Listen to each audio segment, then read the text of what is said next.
ఆ విక్టరీ గారు నాగిన్ డాన్స్ చేసేమంటారా? ఏంటి? ఛీ, ప్రతిసారి ఇలాగ ప్రీ సెలబ్రేషన్ చేసుకుని దెబ్బ అయిపోతున్నాం. మా ఓపెనర్లు బొక్కెట్టేసినా మిగతా టీం అంతా పెర్ఫార్మ్ చేసేస్తామండి. బాబర్ బాయ్ తో కాదు నువ్వు ఆడేది. ఆల్రెడీ మా వాళ్ళు 100 కొట్టేశారు, ఫామ్ లో కూడా వచ్చారు. అయితే బాబర్ గారు ఏమన్నారు?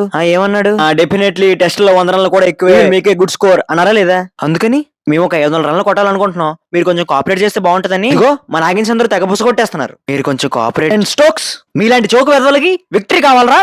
అది కాదు గంభీరు. ఏంట్రా కాదు? ఏంటి గంభీర్ మామ ఏమైంది? వరుణ్ బ్రో వీడు విక్టరీని పక్కకు పిలిచి గెలిచేస్తాను అంటున్నాడు. ఉందండి 100 రన్లు కొట్టాం కాబట్టి అన్నా. మీరు అప్పుడే 3 డౌన్ రా. గంభీర్ గారు మా 10th వికెట్ కూడా హిట్టింగ్ చేస్తాడు. విక్టరీ గారు మీరైనా చెప్పండి. ఏంటా చెప్పేది చోకర్? అయినా నీలాంటి వాడిని 100 రన్లు దాటించడం అది తప్పు. Don't leave this guys. జీవితంతో మాస్టర్ గారు అల్లుడు.